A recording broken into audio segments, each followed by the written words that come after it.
Everybody, I'm here today to show you how to use car AC in the summer effectively.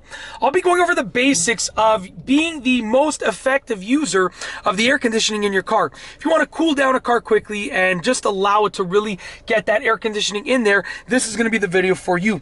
Let's get right into the video. So first and foremost, you want to get the hot air out with the windows down. So what you want to do is essentially roll all of your windows down and maybe even start driving for just a minute or two. That's going to let all of the hot air out, because if I got into this car and there was hot air all in here, if I had rolled down all of the windows and driven for a minute or two, all of that hot air, or at least a good amount of it, would be let out.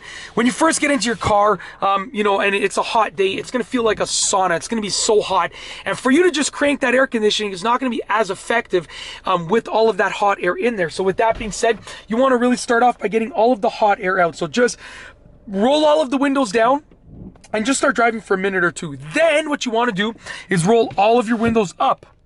So you want to basically encapsulate the car and roll all of your windows up so that the air conditioner that will be coming out of the vents will be able to stay in the car. Now what you want to do is then you want to turn on your air conditioner and turn it to the lowest temperature. Now you might have like switches or knobs in your car. This is more of a digital system, but it's going to be very similar with what you're going to have to do. So you're going to want to turn it to the lowest temperature.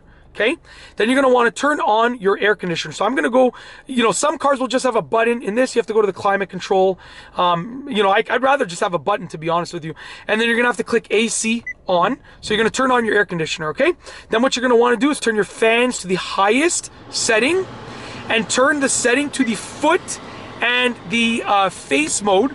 Then what you're going to want to do is you're going to want to also you want to turn on this mode right here. Sorry about that, I was pushing the wrong button. This mode right here is basically signaling, and I'll turn the fans down for this. This mode over here is basically signaling that, you want to, sorry about that, truck's just driving by. This mode over here is signaling that you want to circulate the air within the car.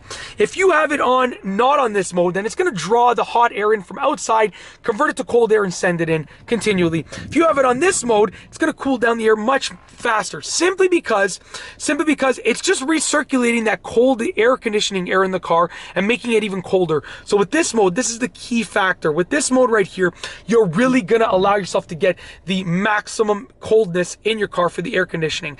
And like I said, keep that fan blasting for, I don't know, I would say 5-10 minutes until you really get your car cooled down. Then once it's cooled down, you can sort of turn it down, because the air conditioning does use gas, and the fans at that high speed, do end up drawing a lot of power from your engine. So, you can turn it down once your car is cold. But that's basically it. In this video, I've shown you and told you how to use car AC in the summer effectively. Just to recap the steps. Step number 1, put the windows down, start driving for a few minutes. Step number 2, windows up, turn the air conditioning on, fans at the highest speed, turn on the fans at the highest speed, turn it to the coldest setting, and turn it to circulation mode. Circulation mode is the key factor right there.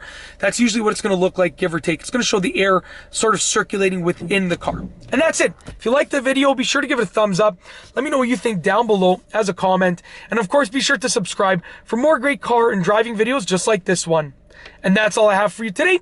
Thanks for watching.